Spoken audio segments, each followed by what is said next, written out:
One. Hello and welcome everyone to another fantastic Sunday. I had to think about that for a second here on the Exploding Dice channel. My name is Askren and I am your host, and I have very loud music in my ear. Welcome to the Dungeon Masters table. Thank you, Eric. Thank you for that. Host. Thank you also, Twist Gaming, Friendly Fire, Henley, Dungeons and Distractions, playing board games. All you guys, thank you for the host. Thank you for stopping by, and welcome to the DM's table. This is just our fun little hangout time where a couple of some random Twitch streamers like to get together and talk about business and streaming and all that good stuff. So as you guys saw on the tweet, we have a little panel. We may have someone else joining us. I don't know. It depends on if she wakes up. We've done all we can on that front. But let's say hi to our cast as always. How are you guys doing today? Good. Yeah, awesome. Thanks for having us, Askren. Yeah, absolutely. As always, just don't try and sound too enthusiastic. We'll slow it down there a little bit. I know. Askren has our families in his basement. That's the only way I can keep them coming back. Yeah. Firebringer, Owlicorn, Tillers, how is it going, guys? Welcome. If you have not already, make sure you hit that retweet link. Dice Thulu has it for you right there. You can tell all your friends that we are hanging out and doing the show stuff. Just a few quick announcements, not much, but a couple things before we get into the meat of the show. We have some stuff that's been going on. First and foremost, if you guys have not heard, I don't like this music anymore. Let's change it. If you guys have not heard, we have just kicked off the announcement portion and talking about the details of our December charity campaign, because here on Exploding Dice, December has become Dicember, or Dicember. I don't know. There's a lot of different ways you can pronounce it that we've been grappling with, because all of them sound weird. But that's okay. What is Dicember? It is a charity event where we are going to be raising money for the St. Jude Hospital for Kids with a different one-shot every Friday night here on the channel, as well as community one-shots and games that will be run throughout the course of the month. All of that, and to top it all off, we have a huge prize pool, so everyone who donates to charity to affect our games will be able to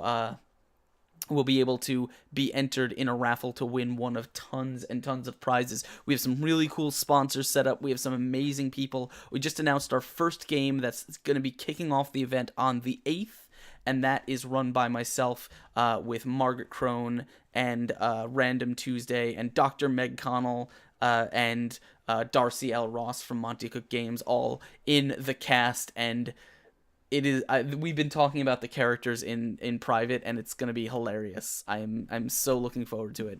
So that's the 8th at 8 p.m. Eastern, kicking off our charity event, and that's going to be running all throughout the month, so we hope to see you guys there. Other than that, it's been a nuts week of launching new content and getting stuff online for you guys and getting stuff ready as we kind of come back from in the middle of the holidays. A lot of stuff we're probably going to talk about a little bit of during the show, but I want to give a huge shout out to everyone who's been supporting us and helping us create all this amazing content. It's been a ton of fun. Our people, both our subscribers and our patrons, have been helping all of that happen. But yeah, that's all the rambling I want to do announcement wise. If we have anything else to talk about, let's talk about it at the end. But first, let's go around and introduce our panel. Guys, tell me a little bit about yourself, where you come from, and what you get up to on the internet. And you first, Impy. I was getting ready to tell you to go first. All right. I'm Impius. I run Dungeons and Distractions here on Twitch, along with Rojan Quest, who's a co-GM over there. We've currently got 3 shows a month, or excuse me, not a month. That'd be terrible. We have 3 shows a week that we're doing. 2 of them are 5th edition D&D games. One is a Tomb of Annihilation adventure. The other one is our Gibbering Mouthers game, which is everybody got nuked last game, so I'm not quite sure what the fate of that game is at the moment.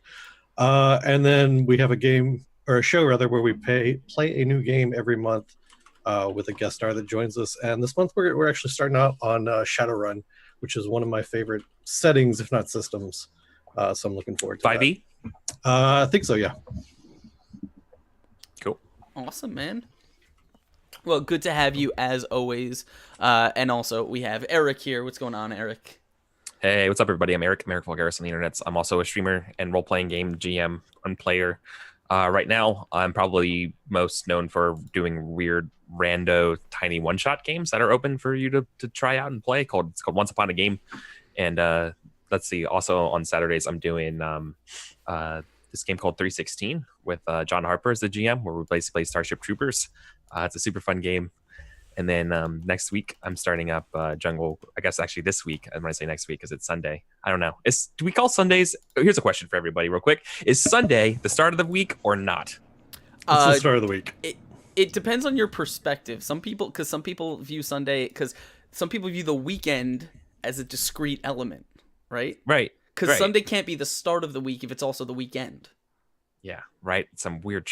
I don't understand that stuff. So, how that like, works. and I guess it also depends on how you break up, like, when you're a content creator, depends on how you break up your content, right? Because, like, if you're like me and you have Mondays off, then technically Sunday would be like the end of your content week. Yeah, right. I tend to agree with like one Mr. Ghost in chat where it's like Monday's the start of the week, but yeah, I can see why it's Sunday, right? But anyways, this Thursday, I'm starting Jungle Crawl Classics, which is my Tomb of Annihilation in Dungeon Crawl Classic system. Was going to be super fun. A lot of people are going to die. It's going to be hilarious. And then I'm working on some other things starting in the next part of the year too. Probably like more Mouse Guard or D&D and maybe more Torchbearer. I don't know, but those are the types of things that I do. I like all sorts of systems. Thanks for having me on, Askren. As always, man. And you guys know me. My name is Askren. I'm the host and dungeon master here on Exploding Dice. And I run a lot of D&D, except on Saturdays where I'm running an open legend game called Writhing Moon. I play in games like Mouse Guard and other things that people invite me to play when I have the time. I play Pathfinder at home with my home group off stream. And that's pretty much me. I mean, I'm not particularly special in that regard, but I like to think that I bring some interesting opinions to the table, or at least perspectives. But yeah, that's gonna round out our panel for the moment, guys.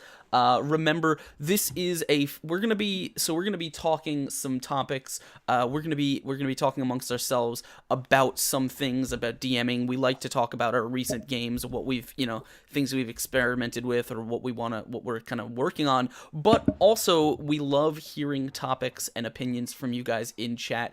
So don't forget, you can always tag me at Exploding Dice if you have a question or a topic you'd like to address. We will definitely save some time at the end of the episode, like in the second half of the show, for all of those, but feel free to throw them out during while we're talking, and we will absolutely do what we can to get to them. Also, remember, guys, you can hit that retweet link, and if you are enjoying the show, make sure you hit that follow button here. This is just one of many role-playing shows and talk shows and things that we have on this channel. Of course, you can also hit the subscribe button or check the Patreon link if you want to support the full week of content that we do here, as well as get some other cool little bonuses. All right, so let's just dive into it. We've always been starting our show by sort of asking, like, tell me a little bit about your most recent game. Like, how did things go? And I guess if you want to expand on that, like, is there anything that you guys have been experimenting with or trying recently that either worked or didn't work? Eric, you go first this time. Cool. Well, I'm about ready to put that theory to the test here, Askren. With this Thursday, I've been doing a lot of the prepping for this Jungle Crawl Classics game. And like one of the big things that I'm doing here is figuring out like how do I capture that capture that essence that is from like a Indiana Jones or like Conan or Falfar and the Grey Mouser. Like what I want this session to feel like is like reading one of those short stories. right? Or like that style of or watching that movie, right? Watching that sort of like pulpy, weird like magic where like fighting is super deadly, but you can outthink it, and having players come up with crazy cool ideas, being like, well, I have a duck in this bag. Can I chuck this duck at this person to get a distraction so we can like get the poor color, like that kind of stuff, like using the things that are around you to come up with cool, clever things. Like that's the stuff that I think that I love the most about D&D. And like, how do I get all this shit to like work together and have people think smart, like think quickly, and have this be a fun show. And so yeah, so doing all that kind of stuff, right? Is duck in the bag a reference to the old like the bag of chickens? No, but okay, so the reason why there's a duck in a bag is because I was telling my players this, because none of them have played Dungeon Crawl Classics before, and they're like, what's a 0 level character like? And so I just randomly generated one, and they're like, wait, this is a rice farmer, and he has a bag of rice and a duck in the other hand, and then a pitchfork. He's like, yeah, that's what you have going into the dungeon. Does he like, swing whoa. Like, yeah, it's like, hold on, what can I do with this duck? And it's like, I don't know, you tell me, man. It's well, you your have duck. rice and you have a duck. You could make a bomb ass meal. Yeah, right. You can trade to some goblins and be okay, right? Exactly, and so you're getting it. All of a sudden, you're like, well, what do I do with a duck in the dungeon, right? And then all of a sudden, it's like that's the stuff that these games thrive on, because they ask you these types of questions. You use the duck to trip traps for you. I was gonna say there used to be let the duck go. If you Google bag of chickens, like there used to be a joke in old D&D where like chickens were so cheap comparatively. And I think this had to do with barbarians in their rage, but it could have been with other things. Where like if you needed to like kill an enemy to keep or do something, you could just like grab a chicken and snap its neck out of the bag, and it's like it costs you like a copper piece or something, like. You know, or like people used to try and beat the Tomb of Horrors by like stampeding a herd of cows down the hallway. Yeah, because that was affordable. Because that was affordable is a very good sentence. or half of a sentence. Yeah, it's how games used to be. Yeah, right, exactly. But it's sort of that style of it's not that farcical, but it's enough to be like, how do we survive with this, like, you know, Bear Grylls situation of having nothing. Monsters can kill you in one hit, but you can kill monsters in one hit. But it's just a matter of like, how do you do you want to roll initiative and see who goes first, and do you want to like see if that beast man with the snake head is gonna bite at you with his fangs? Like, do you want that, or do you want to roll higher, or are you gonna come up with something else, right? You said Bear Grylls, and now I'm trying to imagine how much better that show would be if it was in a dungeon. Yeah, right. He was like, I'm gonna show you how to survive if you get stuck in a dungeon. Yeah. Oh, okay. Right. Sure. Why not? So I've taken you all the way down to the Sword Coast. Who's the one who would go down and set a camera up and film him like walking away, and then he'd like have to go back and get the camera? That was the other guy, right? Oh boy, that would suck. Yeah, that would really suck, right? No, because there was Bear Grylls, and there was that other survival guy, Survivor Man, but I don't remember his name. And he used to do he unlike Bear Grylls, he was the only one that like he didn't have a camera crew. So when you see him any shot, you see a bit like the camera stationed on a tripod and he's walking away, he would actually go back and get it after he was done filming, and then like he would walk and then go back and get it and just cut that part and out. And just yeah, of course, and then have to lug that to the next campsite. Yeah, basically. Ugh. God. So Are you doing anything to like I'm familiar-ish with Dungeon Crawl Classics in the sense that I know that it's an OSR system. Ish. Like as far as I know, but I don't know much about like whether it's been updated or how it fits in sort of the modern lexicon. It's not quite OSR in the way that we think of it. Like OSR is basically, I mean, look, it is OSR by definition, by my own definition, which is, can you run Keep in the Borderlands in it? Okay. And right, so that's literally my only definition for OSR. But like the way it differs is that it's a little bit more modern in the sense that the game is not trying to be old first edition proper D&D. It's supposed to be, hey, my older brother or my weird uncle has this game called Dungeons and Dragons where you roll weird dice and you try to survive in this dungeon. Do you want to play it? And it's like it's trying to recapture that feeling rather than the actual rules as they were written back then, if that makes sense.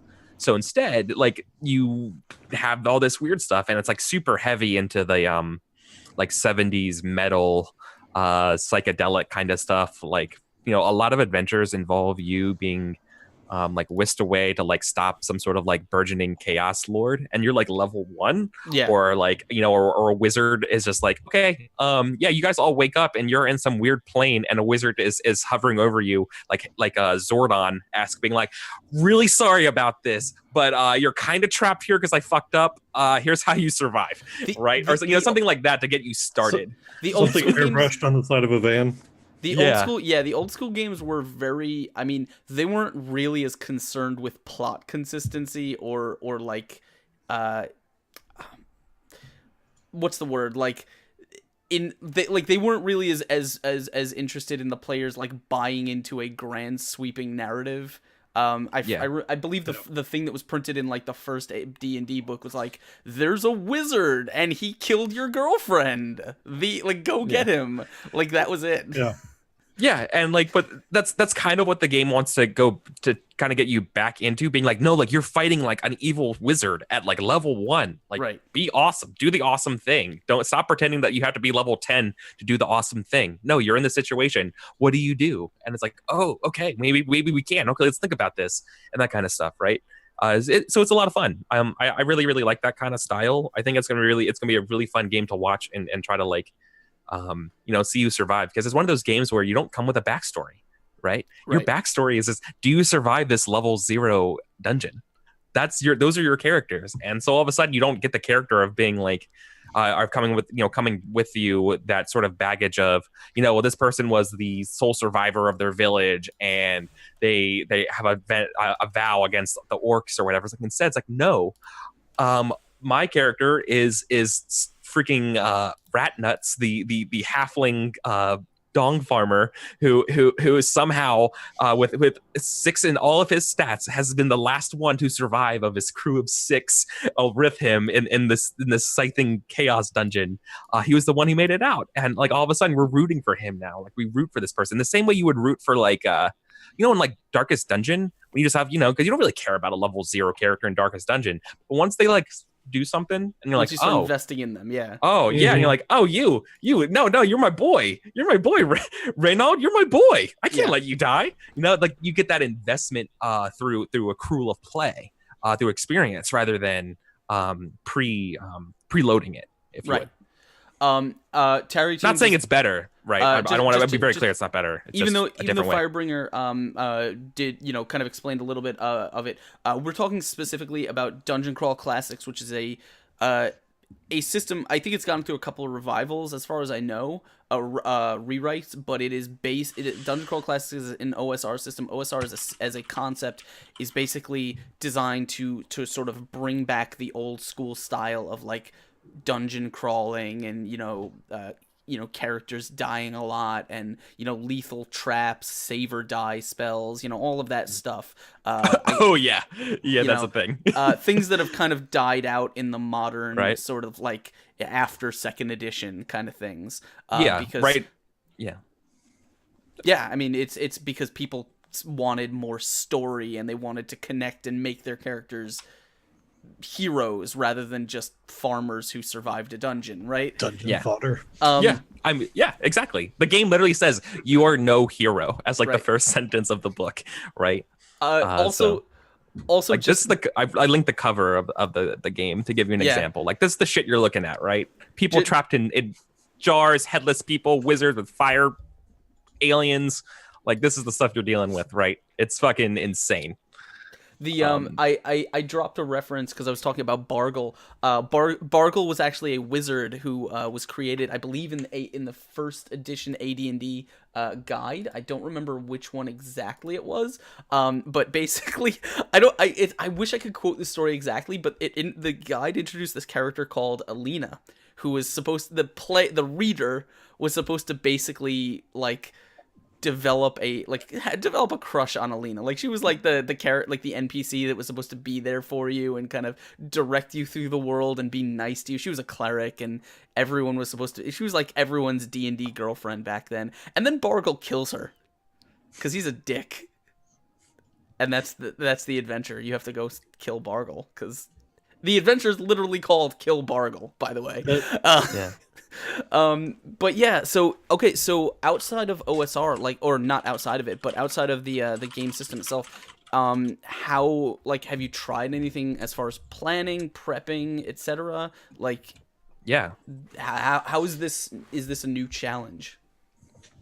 Right. So the big challenge that I'm having is trying to, once again, it's capturing that essence of what I want. And so the big things I've been doing, and maybe not necessarily mechanical, but I've literally been going back and I've been reading like the Black Company. I've been reading a lot of old fantasy to really, really amp up this inspiration, which I consider prep, right? I wouldn't be doing this normally if it wasn't for this game that I have. So like I'm really going back and I have the time right now to like really get into some of these classics and think of this rich evocative imagery and how to like encapture, or I said that word again. I keep combining capturing and encapsulate and making a bullshit word. Sorry. Bullshit words are just fine. capturing the essence of what that stuff's all about, right? And basically Appendix N from their early Dungeon Master's Guide, and being like, this is everything I'm working with. How do I make a cool thing out of here? Okay.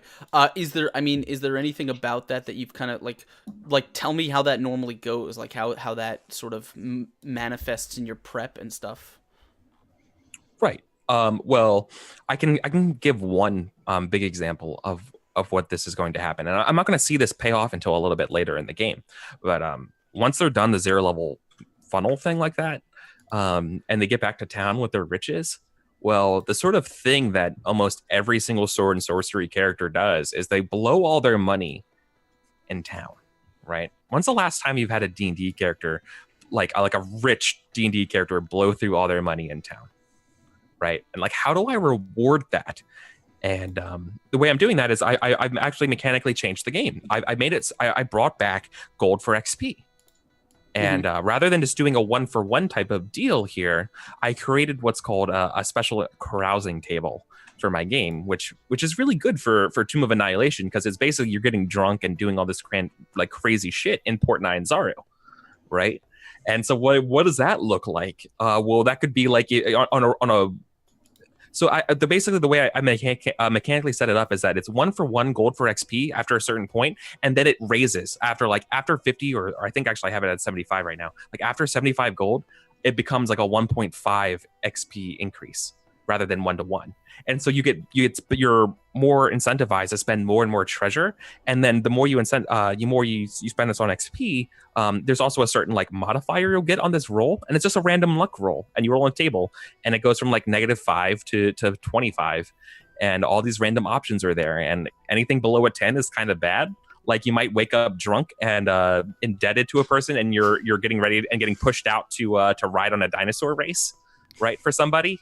Or you meet a friend, you get a weird tattoo on your arm that's like telling you things and you don't remember how you got it. Like you get all these types of things. Or you meet a new friend, you find a rumor about something in the jungle. Like that's what happens. You get all these crazy things that go on, and that like that's basically I'm trying to start the next adventure. And these are ways to start the adventure. So like I'm covering start the new adventure by having something crazy happen to it, and 2, just sink everyone's wealth into it, because that's what everyone does. Adventurers are horrible with their money. They blow it all on wine and song and women and everything, right? That's what they do. And that's what I want to encapture. Or I fucking said it again. Encapsulate. Anyways, I feel like I've been rambling. It's not my show. Askren. No, I'm done. I'm really interested, mostly because I feel like that's like there is a lot of interesting sort of old school style in there, in the sense that like I guess it's the same thing Mouse Guard was also doing a little bit of, where you're basically playing out the narrative in chunks, like you're defining things that happen without actually sort of role playing through them. Right? Like you're saying, like, okay, you wake up, you roll on, you spend your time in town, and you wake up, indebted to someone, and you're involved in a thing that you don't know anything about. It's like that's a situation the player can react to, but it's a little like the way, like normally I guess if you're playing D&D, that would probably be something that the player would sort of experience playing through. I don't know. I'm always interested in taking chunks of those narrative and sort of just talking through them. Yeah. Well, so this is the way I handle that, because I agree with you. There are certain points, and so there's no obligation for a player to do carousing. You don't have to. You can just do the 1-to-1 gold and then don't roll on the carousing table if you don't want that extra experience. But by carousing, that means that you're getting whisked away to like I think maybe we can all agree that like we've been in experiences where you've been in like Gen Con, or you've been in some kind of like party in college or something like that, and all of a sudden like your friends are taking you to a friend of a friend's house that you've never been before, and you're in a new situation and random things can happen. And that's just kind of what this is kind of being like. It's like, this is what you agree to happen in this scope of things. And then if you want to find out why you're drunk on the back of a dinosaur waking up in the middle of a race, well, then we can do that, right? And that's the start of the next adventure, being like, how did I get here? And we have that sort of thing. Or it could be something else, right? It could be that like, oh, well, my God, I have to finish this because I have to go out and we have to go stop that ritual that's happening out in that old snake temple. Right? Like, it doesn't matter for me because like I'm gonna let you guys decide. But basically, I'm letting the players be like, well, by you agreeing to do this thing, then there's a range of things that can happen, right? And some of them are really good. And the dinosaur on the back is actually not good. That's one of the bad answers, right? So like, hopefully you just don't, and hopefully you roll well, just like in all D&D games. Hopefully you roll well. Get good at role playing games. Roll a D20 better, right? Like so there's a lot of like faith in that, but also I'm letting my players know this like in front of them. I'm not just thrusting this on them. I'm saying like these are things that happen, but also like I'm doing this because this is something that's part of the fiction of like that I'm drawing from, right? That I'm reading all these books. But I've read literally 9 different Falford and the Grey Mouser stories like that, and every single one of them begins with them being poor. Right. And they end episodes stealing from temples and stopping cults and stuff like that. And then they wake up the next time being poor or something random is going on. It's like, how do you get to that? How does that happen? It's like that one, oh my God, that one show. I guess they did an American version, but I like the British version where they were like thieves. They were like con men and people. And like every episode they would make like a ton of like hundreds of thousands of dollars on a scam. And then like somehow the next episode they'd need to do it all again. Right? No explanation of where it all went. It's just every episode we need more money. Hey, they gotta pay rent and stuff too. Yeah. Right. Mortgages on houses. Torchbearer does this a certain way. Like Torchbearer makes it so that everything you do in town, you rack up a bill and then you have to pay it at the end by making a resources test, which is just like a skill test, right? Imagine doing that in D&D, right? Like everything you do in town, you don't worry about the costs of it unless you're like literally buying something in an item. But like staying at an inn, you don't worry about it. Or, you go rent some space to like repair your armor, or you go to the temple. Oh, okay, you pay a tithe, whatever. It's like, okay, cool. So roll a d20. Your DC is 35 based on your bills. And you're like, what? And like, it's like, yeah, dude, like welcome to living in town. You're bad with your money. You're not good at managing your money. And towns are designed to rip you off because you can't navigate this space. That's why you go rob tombs for a living, right? If you could be a blacksmith, you would be a blacksmith. Right. I mean, I feel like there's probably still time, but we've given up on that. No career at this point. We're just gonna go be adventurers. But Impious Man, what about you? How did your most recent game or any game that went either really well or not well for you go? So we did a like festival event our last episode on Blood Moon Adventures, and my players have gotten worried when I tell them that they approach a village. Like that's all I have to say, and they're immediately like, "Oh shit, what's gonna happen?" And the stress instantly goes up when I say there's a village there, and they're like, "Oh fuck." But no, so they entered the village. They finally got comfortable, not thinking there was an evil cult in the village or something.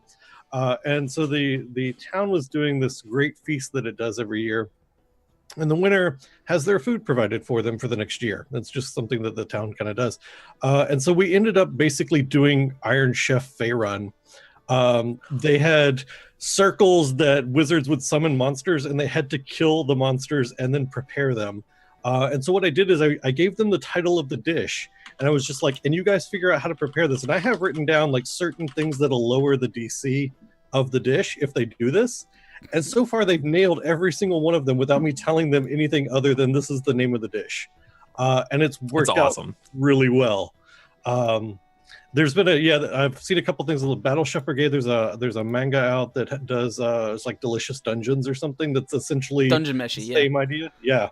But it's worked out really well so far, and it's been just a ton of fun.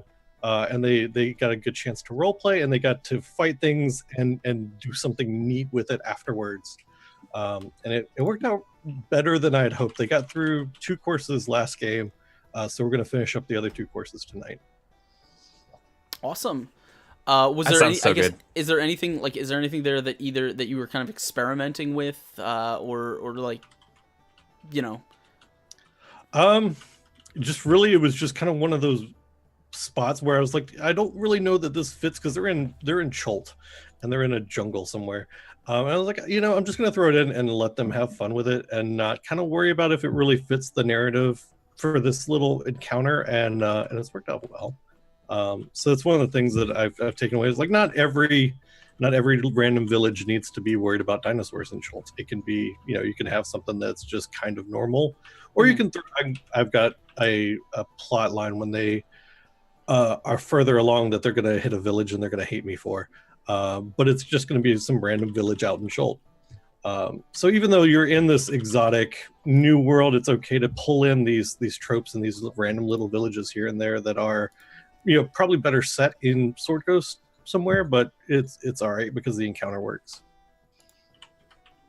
Interesting, man. I guess I would talk about Writhing Moon, because there's some stuff I've been realizing about that campaign. Not necessarily about how the campaign's going. I'm really like, I think it's most like my problem with the last episode. If you guys saw it, I don't want to spoil it. But I feel like there are things in it that I may have done too early that kind of made some things that were supposed to be fairly heavy on the horror not hit as hard. And I think that maybe because I went a little bit too crazy early on, so it's hard to kind of top that, which means that in the horror department I have to kind of lean a little bit more emotional and personal, which is something that I'm taking away and I'm definitely working on. But the actual session that I wanted to talk about, mostly because Eric asked me about it, was Razor Coast. So we started a brand new campaign called Razor Coast on Thursdays, and this past Thursday was our first episode. I don't want to say the campaign is any different than I've ever really run before. It's just that my prep for it was very, very different than I usually do. Usually when I have a first session, I know generally how I'm gonna block out my time. I always use the first session of Rise of the Runelords as a really good template for how to run an engaging first session, right? And that means you basically have your time where you narrate each player into the scene. In Runelords, it's a festival. And so you kind of narrate each player through the scene one by one, letting them sort of put their legs on the ground, interact with an NPC, person to person, and then slowly either come into the orbit of the other players, even if they're not like connected at this point. And then you have things kind of wind up with like a speech and an event basically right at the center, right at the middle of the session. There's kind of a big event that turns into combat, and it basically forces the players to be the heroes in this particular segment, and then you keep that rolling, and then you basically wind it down with them saving the festival, but now they're kind of a unit. That's my template for first sessions. This one didn't go anything like that, mostly because I planned it out very differently. And the reason I planned it out very differently was because I'm using the campaign guide from Razor Coast, and Razor Coast has a really interesting Razor Coast is not an adventure path or like a module in the same way Curse of Strahd or Storm King's Thunder is a module, right? Razor Coast is more of a guide to running a campaign in this setting, that it tells you basically what's going to happen over the course of this campaign, but the session to session stuff is kind of left up to the DM, rather than it being one event to the next. And they do that by giving you options. So, for example, the first session starts in Port Shaw, and they basically give you a bunch of vignettes, right? And it says when the players enter a district in town, read one of these vignettes to them, right? And see which of them catch the player's interests. And then if one of the, like, for example, if they go into a district and it seems to catch their attention, then it says, okay, here are some scenes that might play out in this particular district, and you can pick one of them, and each one of them is tied to, like, an encounter or a challenge or a scene that we've detailed later in Chapter 3, and you basically pick the ones you want to use. And so I did that. I laid out the 2 districts of town that they were probably going to be spending their time in. I laid out a couple of things that they might experience here and there. And I basically only had one thing that was going to get them walking, and that was that I needed their captain asked them to walk from where they are on the docks to somewhere in the city to go to a tavern to talk to the tavern lady. And what they did on the way and what they did back is entirely up to them, right? The only other thing I knew was at the end of the session, they were going to be accosted by guards, because I wanted to try, and this is a little bit of a spoiler, but I wanted to try to have the guards basically rob them blind in the first session, so they would have essentially been left in this port town with a whole lot of nothing. The problem is they didn't take it sitting down, and they fought the shit out of those guards. And even when the challenge ramped up, we still kind of came to an interesting place. But it didn't go 100% as I had planned. But my prep was really, really different. And I could probably open my document if I knew where Razor Notes. There's the one. And the document is just a whole lot of a whole lot of details in the form of whispers. And the one major encounter, and then it's just a lot of descriptive text, right? Because, again, it's also, like, I had already we'd already laid out the taverns and some of the shops and some of the people and places in this town, and I just described the districts and let them kind of navigate themselves. And it went really well. They had an absolute blast. By the way, thank you, Klutzy Dragon, for coming in with the 2-month sub. Thank you so much. Guys, drop your drinks and your love in chat. Remember to show some love. Thank you so much, Klutzy Dragon, for the 2-month sub. Thank you for being one of Dice Thulu's minions. But yeah, that's basically it. So what I did was I prepared a ton of whispers, essentially rumors about things that are going on that they would sort of either be able to uncover or hear in passing. And the ones that they took interest in were the ones that are sort of fleshed into bigger storylines, and the others are kind of just left to turn into other random encounters and things that are going to happen later. So it's basically just making a lot of lists, and whatever the players pick, you kind of slide those out and turn those into more things, and the rest you just kind of scoop up, and either if you use them, you cross them off, and if you didn't use them, you just put them into the pile as random things you're going to throw out later, right? Because they're all they're all plot hooks. They're all little bits of information the players will otherwise uncover, and I'm just sort of playing with how I'm going to dole those out and where those are going to come from. I think it went really well. It's my first time really trying to plan this way and to think this sort of non-linearly. So it's I don't know. There'll probably be a lot of experimenting and a lot of improving on the system, I think. Yeah. That sounds good. I like that. So can you walk through your process here real quick with us? So where did these guards come from, right? Like, how did you know that they were going to come across these guards, right? And these guards were going to accost them and get all their money from them. Like, okay. That's what you thought they were going to do. Right? Yeah. So here's the way that I write things. Right. I don't really ever plan a specific place, or like I don't plan the specifics of the scene out, right? All I knew, literally all I wrote under encounters was a patrol of dragoons shakes down the PCs for their goons. 4 dragoons, 1 sergeant corner the PCs coming out of a tavern or district, and then another line under that says they can tell, or they either know or can tell the players recently arrived on a merchant ship and are carrying stuff. Again, the where and the how is is entirely based on, because the way I do things is a lot based on the clock. Like, okay, I'm getting down to about 15 minutes left in the session. That's a good place to place this really tense thing. Where are they? Okay, they wanted to go to the ship. Well, okay, there's a guy that's robbing the ship, so he runs. He can disappear into the alleyways, and that's a perfect way to set up an encounter. That's generally how my brain works, right? It's just like, where can I throw this that we can just set up a thing and just kind of dive into it and cut it at the most tense moment. Yeah. Okay. No, cool. That's awesome. So then, following what you said, it sounds like, based on what you said, so then, yeah, you just have this idea that you wanna throw these guards in there and being like, yo, give me your lunch money, PCs, which is great. And so, but you don't know if that's gonna pan out or not. Like, you don't know, like, it's not like the PCs are gonna wake up and their money's gone. It's like, you're like, do you it's a scenario. It's a problem, right? Right. It's your situation that you're gonna see what happens. So right? the problem was kind of on the logistical side. I won't claim complete responsibility for the idea. I actually stole it from someone else, because there's and this is actually, I've pulled a lot of inspiration. I don't know if you guys are familiar with the Counter Monkey series on YouTube.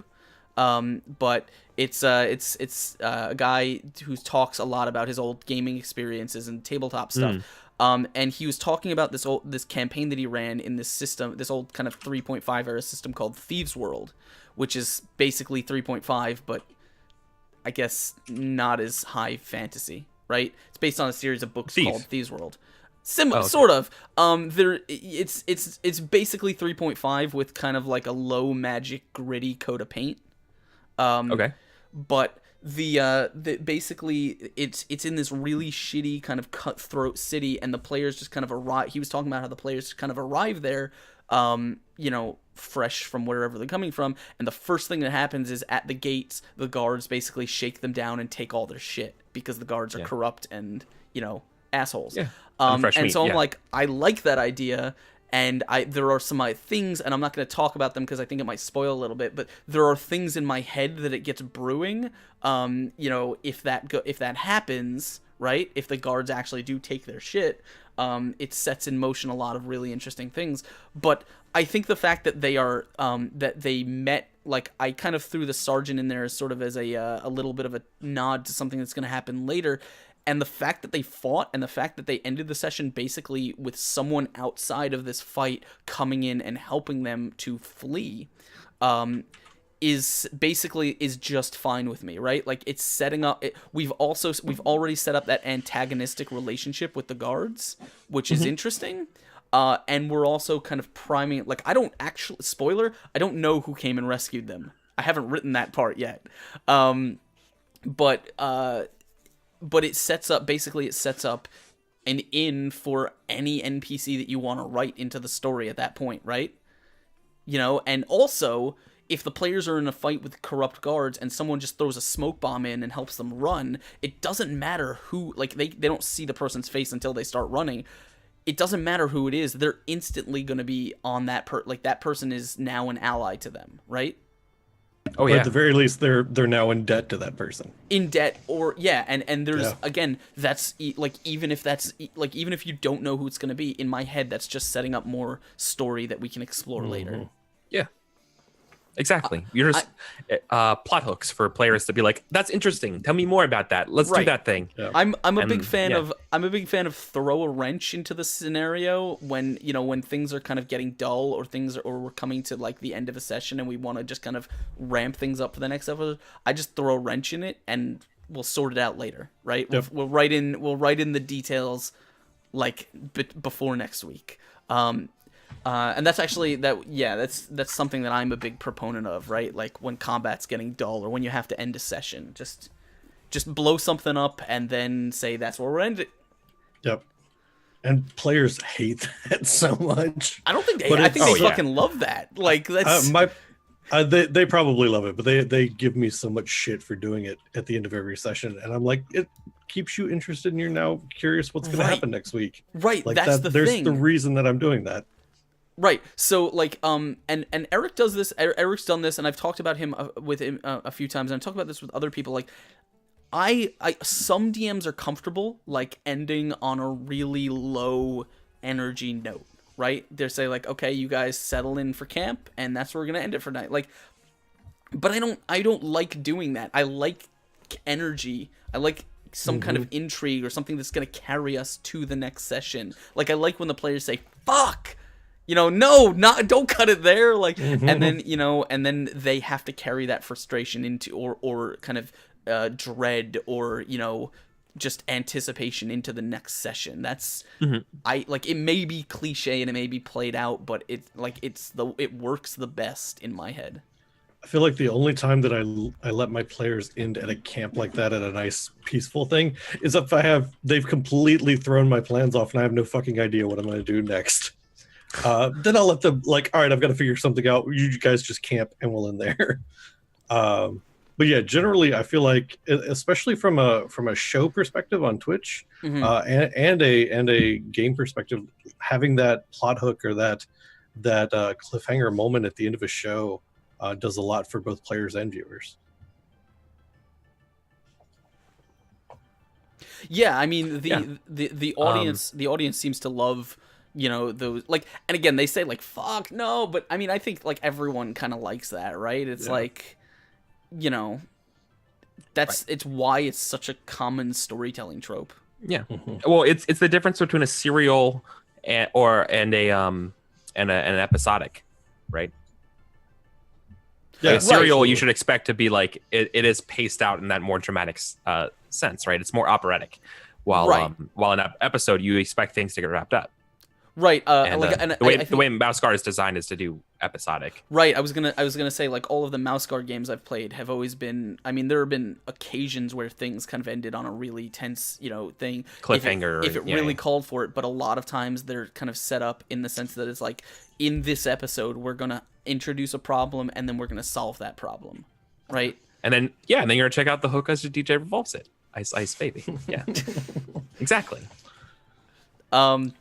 Shadzar says DMing is like Mad Libs. You can mostly have a general idea of what's going on and fill in the blanks. Yeah, I'm one of those guys that plans a whole bunch of stuff out, and then as I'm watching the clock, like if the players are talking amongst each other too long or they're not going to get to something and I want to, like, I will just like liberally cut chunks of content and throw them out just so I can sort of essentially condense what I have so I can hit those marks within the time limit.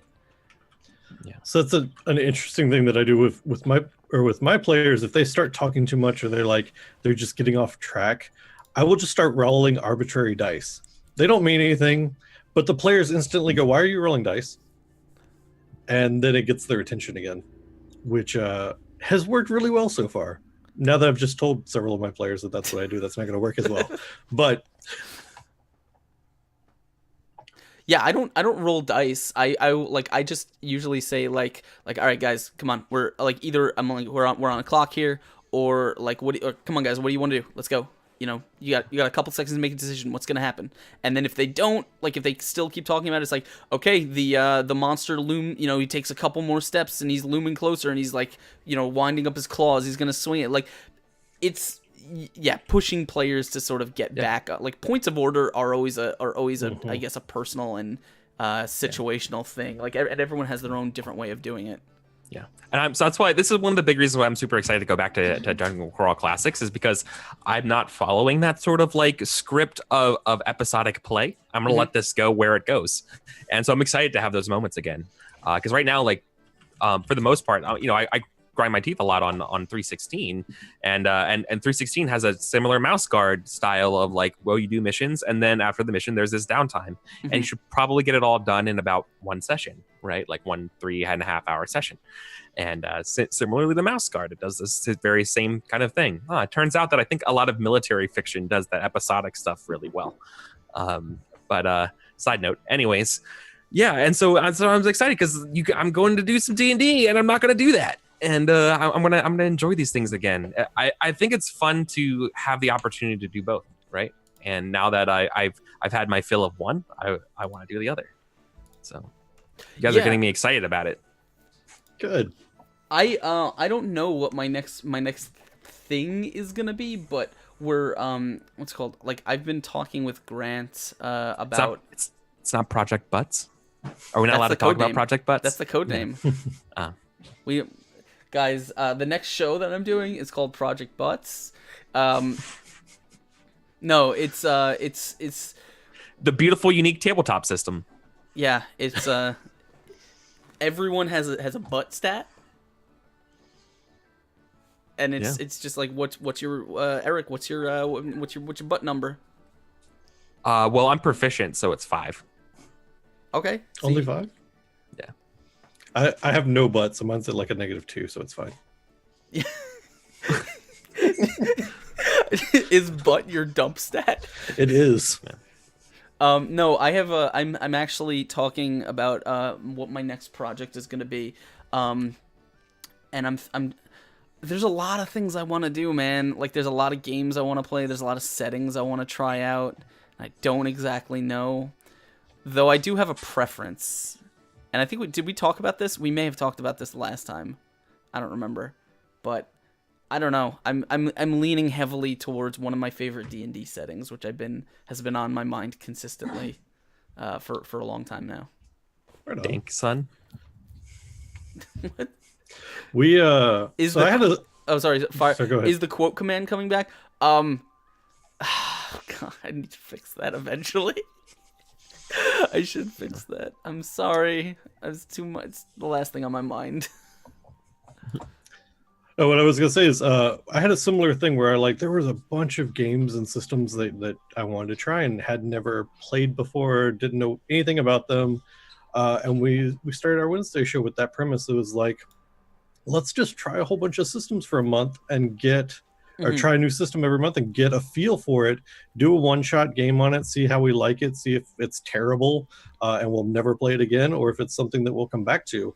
And that's how I found Blades in the Dark, and we just did Mouse Guard last month, and then we've also done we did Shadow of the Demon Lord, which was really fun. We've done some that were absolutely horrible, and I will never ever go back to them ever again. But it was a good experiment and a good way to just dive in for 4 shows, get your feet wet, do character creation on the first one, and do a one shot and see how you like it. And it worked really, really well. And I've really been enjoying that show because it's given me the chance to play a whole bunch of systems and just figure out how they work without needing to invest, all right, let me months and months. Yeah, exactly. So it's been a really good thing for us. It's been a really good show we've done for the last year. Yeah, I wanted to do more with more systems. My problem is I just can't the concept of cramming another, I want to play Numenera, but the idea of cramming another system into my head is just I know it's gonna knock something loose, and I'm gonna forget something. There's only so much room in there.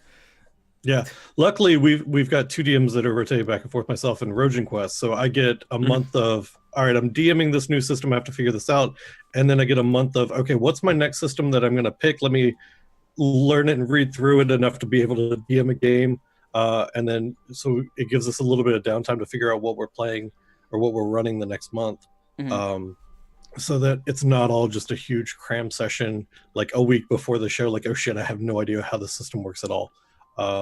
Usually I've picked out my next 2 systems, so I know the next 2 games that I'm going to run. And Shadowrun, I've run before, so I don't need as much of a refresher on that one, but I have no idea what the one I'm going to do after Shadowrun is, which I need to start looking around for. Interesting, man. We're kind of coming up on the halfway mark. Are you guys? How about we take some topics and stuff from chat? What people would I mean, if you guys are feel free to discuss whatever it is you like, topic wise. I'm really interested in there's some stuff I actually like to talk about, but I'll also feel free to to drop whatever you want. I want to remind everyone, by the way, guys, thank you for hanging out with us. Thank you for joining us. All of you awesome people. If you have not already, make sure you hit that retweet link. And thank you guys for hanging out. This is on the DMs table. We hope we can provide some information for you, help you up your own DM game if we can. and then maybe you will be teaching us one day. Also, thank you, Lady Mayhem and Hunter. I think that says Hunter White. There's no vowels in it, so Hunter White for following. Thank you guys for joining us. Welcome to the madness, my friends. Angel Eugenics posted this a while ago, but guys, remember, if you want us tag a question tag at Exploding Dice so I don't miss it.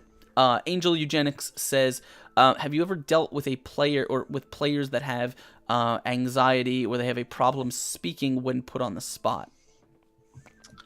I've liked that a lot, actually. Where I was a long time ago when I first got into tabletop RPGs, like being unfamiliar with the systems when you're first starting out, and then also I'm an introvert and social anxiety stuff.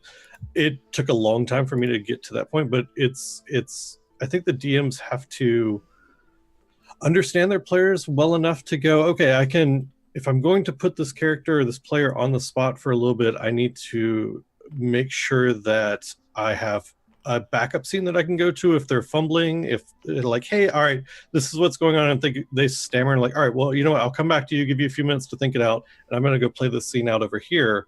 And then we'll come back to you.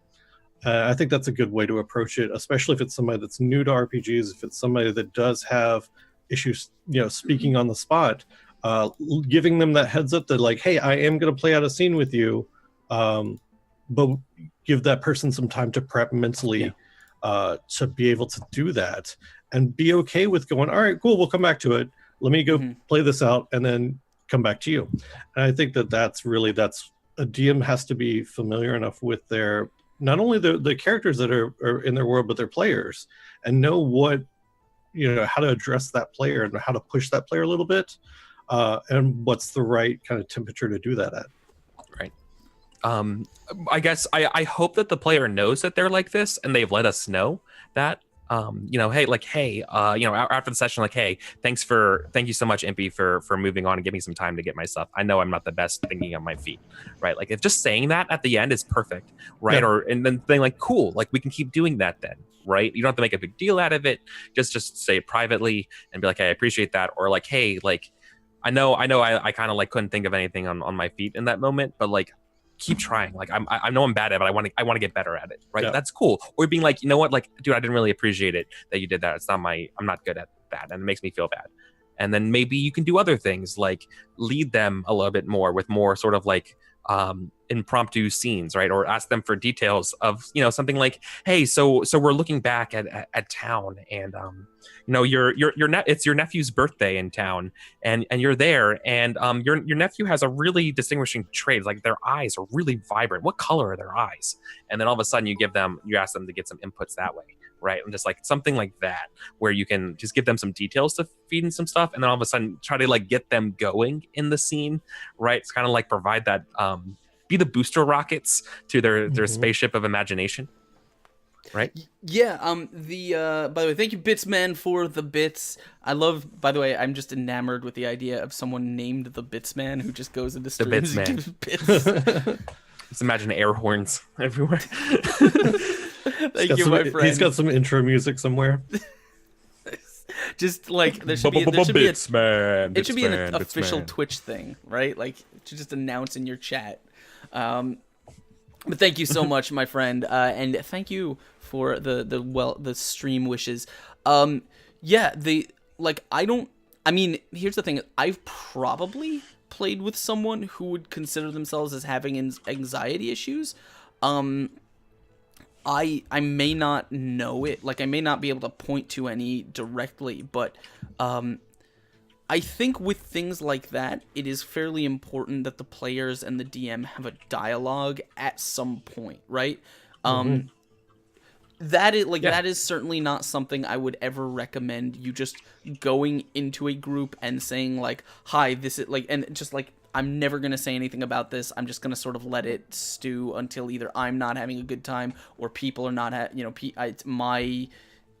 my needs are kind of making other people feel like they're like I'm not contributing, like, because that's the thing. And Angel Eugenics also followed up with a story about being removed from a game because of their anxiety issues, and that's the reason I say that second part is because if it's not something you speak up about, right, it may come off to other people differently, right? They may see it as disinterested or unengaged or bored or dismissive. Like, there's a lot of ways people might see that if the context isn't framed for them. But if you say, hey guys, I might need a minute, can you maybe come to me last when we have to do rolls or something like that, or just give me a little extra time to figure it out. Like, there's always a way to talk about it like adults, right? Mm-hmm. That's my biggest thing.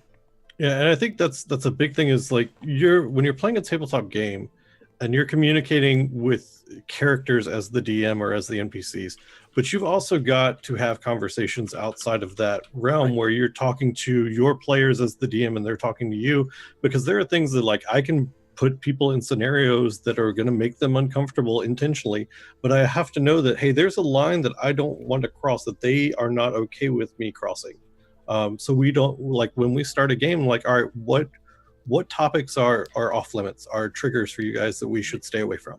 The when we started Razor Coast, now that game, I'm not saying there's anything particularly stigmatic about the cast or anything. It's an all-female cast, and it's in a pirate setting. If you let your imagination do a little bit of wandering, there's probably some situations that you could narrate in a very uncomfortable way. Mm-hmm. And so we had a conversation about that before the game, like, what is the general tone of this story? But also, I think Danny said, like, she plays in this one game. I wish I remembered the exact name of the game that she was playing in, but she said she played in this one game where the world was like a horrible place, and there are things like, abuse and slavery and rape and things like that. And she says, we don't talk about that we don't explicitly discuss when things are like that. It's like, we just kind of, let it fade to black. It's part of the story because those things are real and they're part of a narrative, but we don't need to make people uncomfortable by sort of playing that scene out on screen. And so we all kind of had a conversation about what people are comfortable with, and that's not just with specific issues that are that can make people uncomfortable.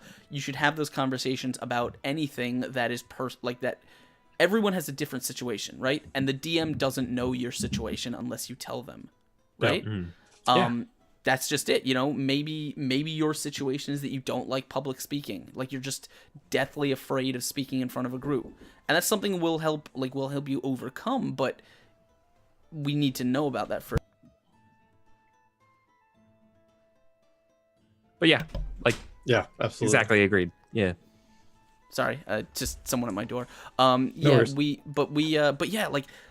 Have those conversations, and you're right. Not just like I say, always have those conversations before they get to before they reach the table.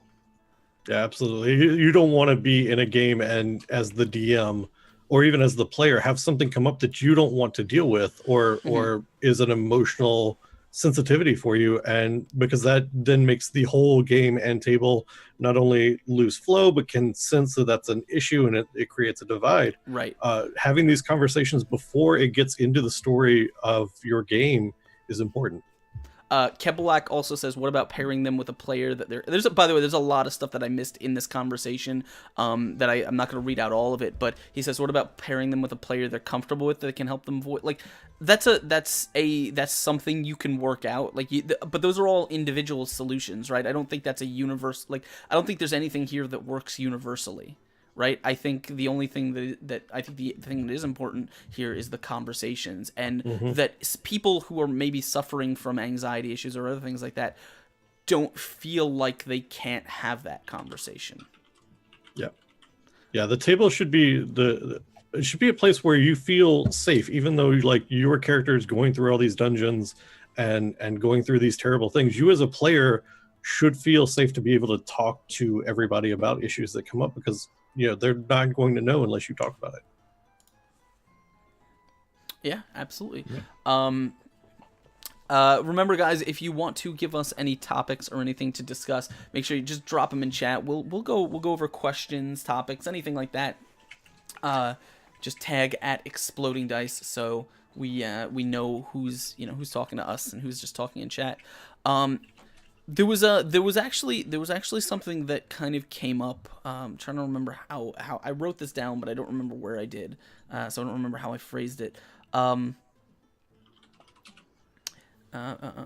oh, right. Okay. So the I have a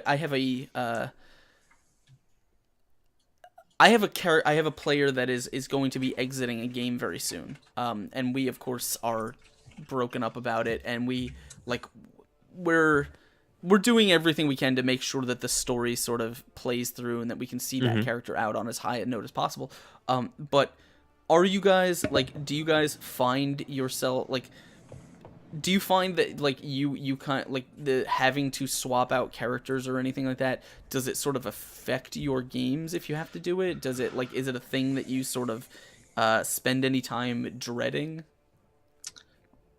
I think as far as removing a player, or I think it's harder to add a player than it is to or a new character than it is to remove one. Um, the dynamics change either way, but if you're removing a character from an already established dynamics, that dynamic figures out a way to fill in that void, right? But if you're adding a character to this already established dynamic, you now have this new element that takes, sessions and sessions to get used to. So I find it harder to add a character to a game than I do to remove one. Yeah, I mean that's also part of it, right? Is how do you if a player has to leave the table, how do you work in another player and have it continue to be just as engaging and enjoyable as it was, the week before? Oh, we haven't had a lot of a lot of players or characters, honestly, at this point, leave any of my games that I've been running. So that's a good question. I don't have a whole lot of insight on. We've had a new character get added, but that was worked into one of the established characters' story. They now have a very volatile love-hate relationship because of their backstory, which is great. Because now one of them has done something incredibly stupid, and the other one is just giving them a whole bunch of shit for it, which is fantastic. So I think as far as the ways to kill off characters, I mean, not kill off, that sounds bad. The way to remove characters, I feel like you have a couple of options. You can do something that's super memorable, or like and this character sacrificed their lives heroically to end whatever threat there was. Or you can kind of go that the character retires and establishes themselves somewhere and can be a callback. Like your party can come back to that character at some point, and that character is now has a house and a family and is a blacksmith or is an armor or whatever, and is leading a normal non-adventuring life because drinking and dungeons got too much for them. So there's a couple of ways that you can do it. I think that I like the idea of having that character still be in the world. Because then there are plot hooks that you're not necessarily getting rid of that you can come back to with that character. Mm-hmm. Yeah. By the way, oh, no, sorry, you want to say something? No. Go ahead. Oh, I just wanted to thank Hawk Hunting for coming in with the 3-month sub. Thank you, Hawk. Thank you, my friend, for remaining a loyal minion of Dice Thulu. Thank you so much, my friend. Thank you, Happy Jacks, for the host, guys. If you have not already, make sure you post some love. Let me drop the love for Hawk Hunting. Show him, raise your glasses, raise your hearts. You know how you do. Oh man, we got a lot of text. Hold on, Care Black. He says I had a long question. I didn't see it go to the bottom right. Yeah, it might have gotten eaten by Twitch. I don't know. Just make sure you tag at Exploding Dice so I see it. Niren says the impact of a character leaving the narrative is heavily affected by whether the game is character driven or plot driven. Yes and no. First of all, I don't think there's many games that are not character driven, right? I think even games that are not like even like some games where like Eric was talking about, like the old school kind of meat grinder games, there is still a level of getting attached to your party, right? you know, over time, right? You're like, in the same way that in Darkest Dungeon, you're not gonna miss a level 0 guy that just came off of the stagecoach, but when you've leveled up and you've been in a bunch of dungeons with this guy and he's now like level 4 or level 5 in the game, yeah, you're like, the game is not character driven. That character has no personality, but you're still gonna be attached to it.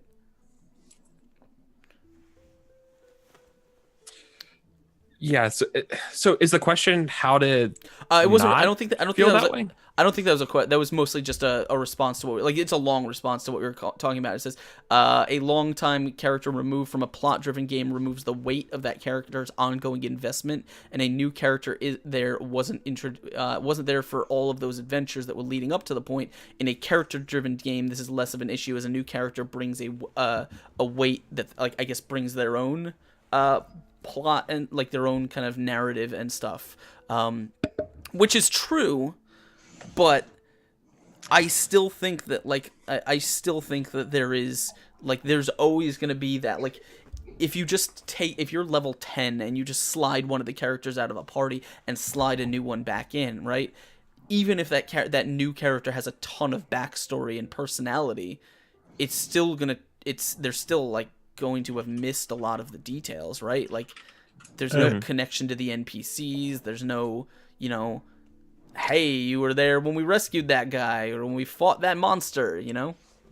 And I think that's a spot that the players can create some tension if they show some resentment to this new character that shows up and like, oh, you weren't there with us when we felled the giant, and you weren't there with us when we, you know, stole the thieves' hoard.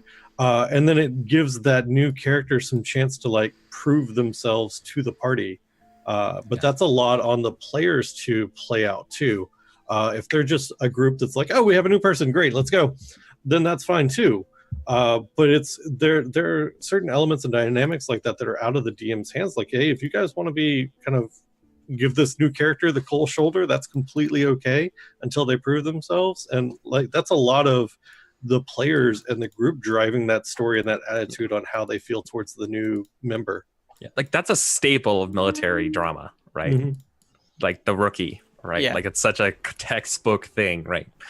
So yeah, I'm there with you on those regards, and you just gotta really make sure that everyone's cool with that too, right? You don't want to just like beat this person down, and have that sort of thing, right? Unless if that person doesn't want it.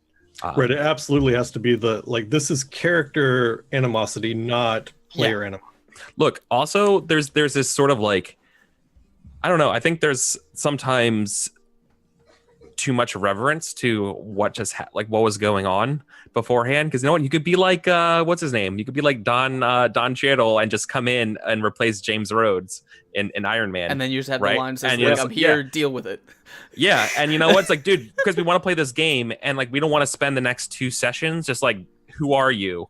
Right. It's the same reason why you don't want to like start with people who are strangers. It's like you just go past that and just go back to the fun thing, which is the thing that we want to do, right? I think as like we also sort of like, I don't think anyone stresses that like that, hey, you're a new member of the party, but none of us really know anything about you or trust you at this point. Like, even though that makes perfect sense, I think everyone who's in a group is like, we're not really here to play that game, right? We're here to like play our game, and that's just gonna get annoying after a while, and so let's just gloss over it, right? But because we gloss over, it's heroic fantasy, we gloss over a lot of things that don't actually make sense, like the fact that why is this group even still together after they fought that one group of goblins in the town?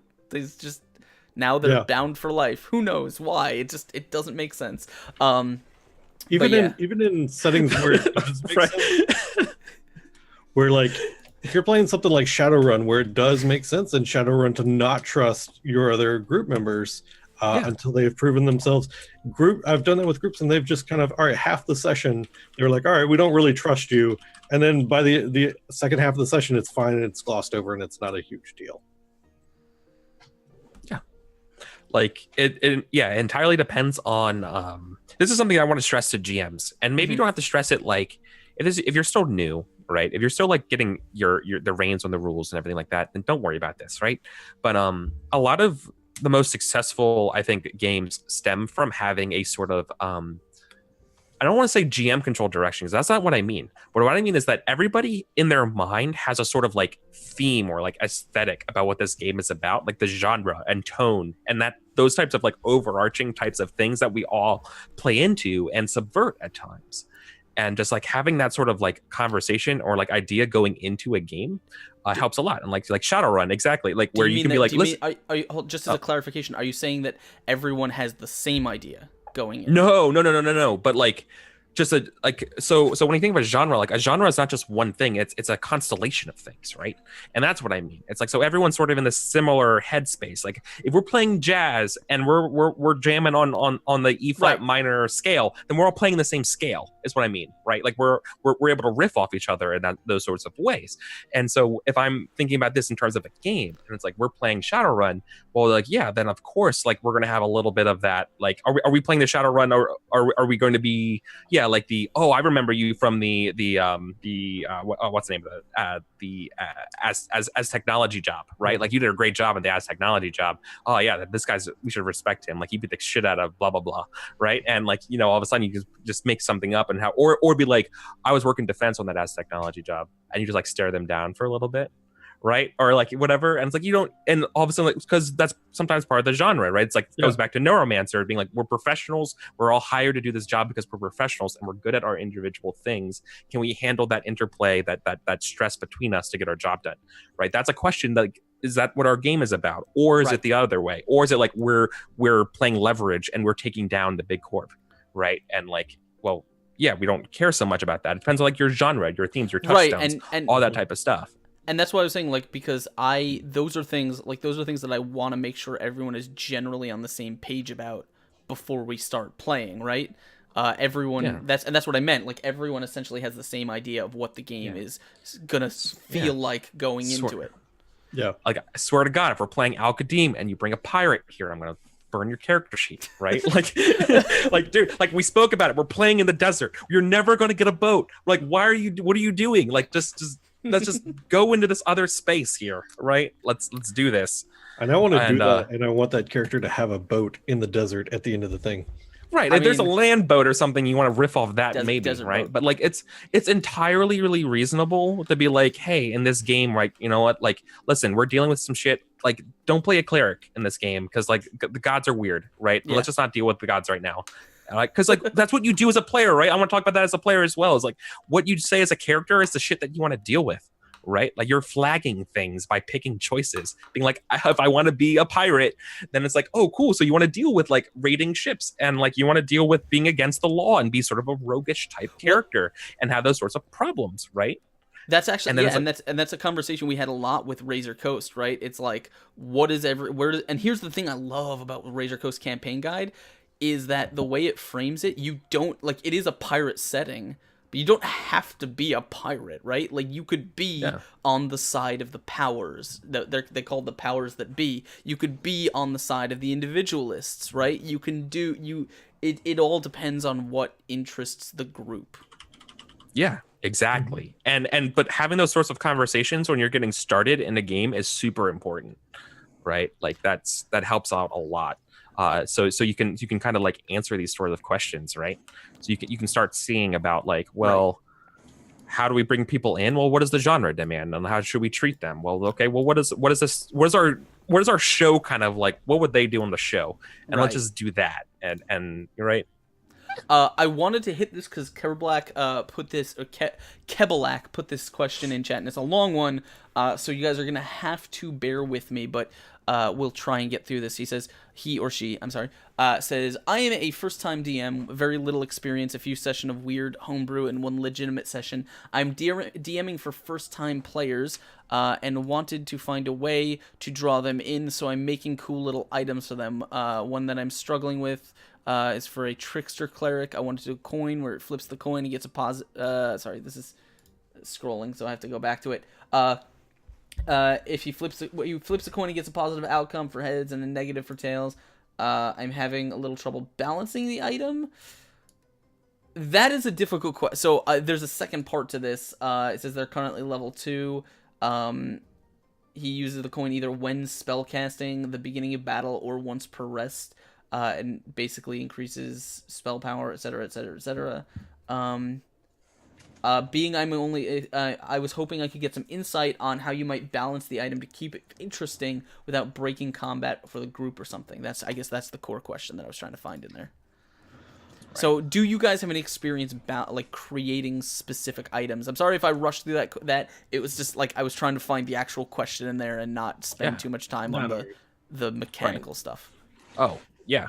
I can answer this, and I have a couple words to say about this, because I love creating items. It's one of my favorite things to do. Mm-hmm. It's just that I don't make items just nonchalant. They all have something about them that's important in some way, right? Because like to empower a magical item is to impart something about the creator or someone who's used it, right, and for a long time. So I don't really care so much about balance.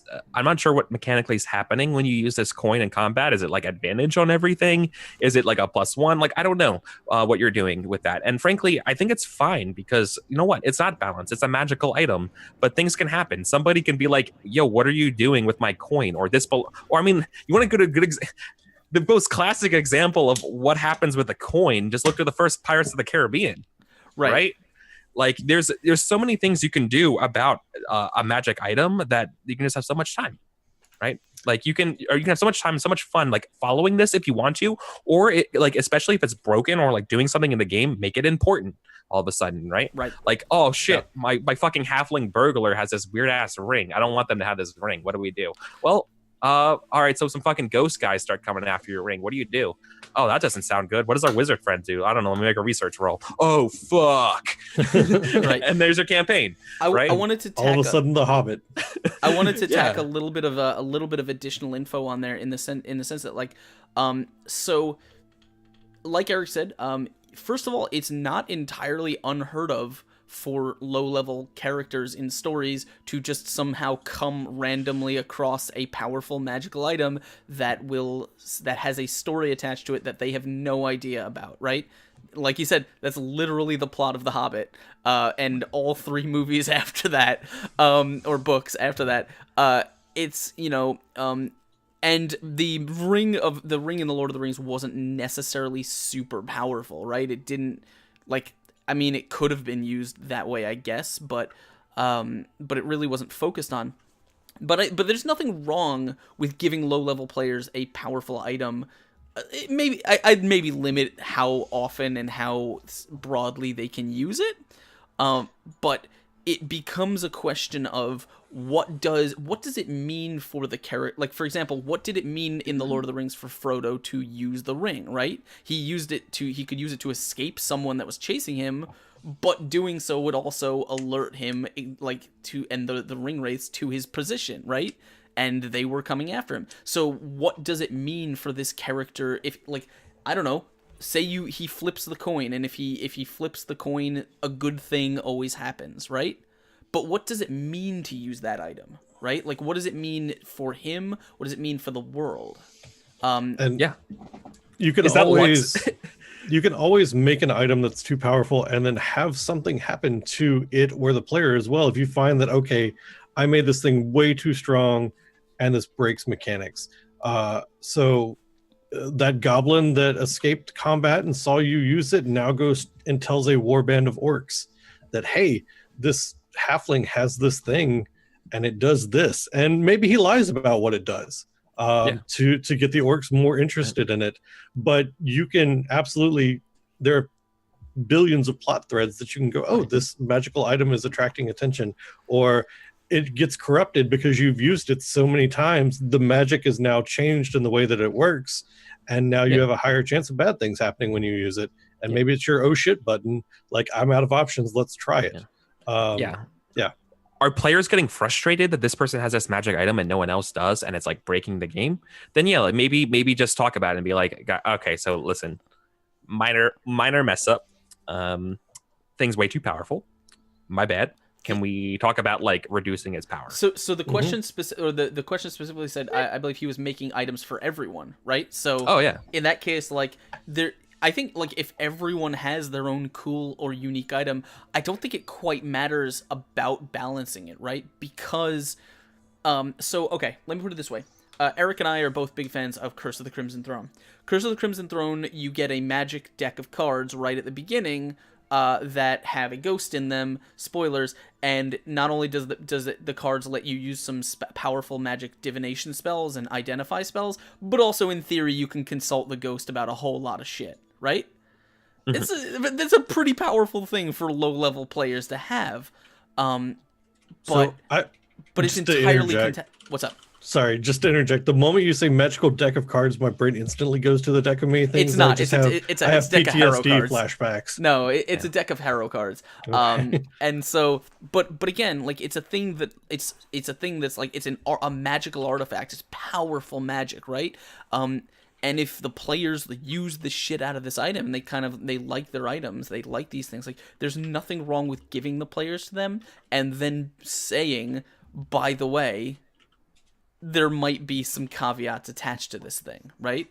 Like here's how it works, but there might be some other things that I'm not telling you, or maybe when you don't want to show these things off, right? If you give a low level player, I don't know, a big golden brooch worth 10,000 gold pieces, right? Yeah, okay, now they're holding 10,000 gold pieces of or a magical item in their hand. But if anyone else sees it, they're just going to come kick their ass and take it, right? Mm-hmm. So you have that you're not just giving your players a powerful or expensive item, you're giving the players a challenge saying, "Hey, do you want this thing taken away from you or do you want to keep it, right? How do you go about doing that?" And that becomes a thing that the players need to sort of solve for themselves, right? Build those things into challenges. Let the players help you tell the story there. And when you need a plot thread out of left field, hey, they have magic items. Sure. You walk into the wizard store and the wizard sees your little magic wand and he says, "Oh, the ancient wand of Gartharax the Bad," like, Who knows? I don't. Whatever. We all do things like that, right? It's just it's how you write stories. Hope that helped, man. Says thank you. I'm really excited. Yes, man. Absolutely. Like, just that. But that's the thing about being a DM is just always thinking about like what could I do next, or what could I do here, or what haven't I pulled up in a while, right? Yep.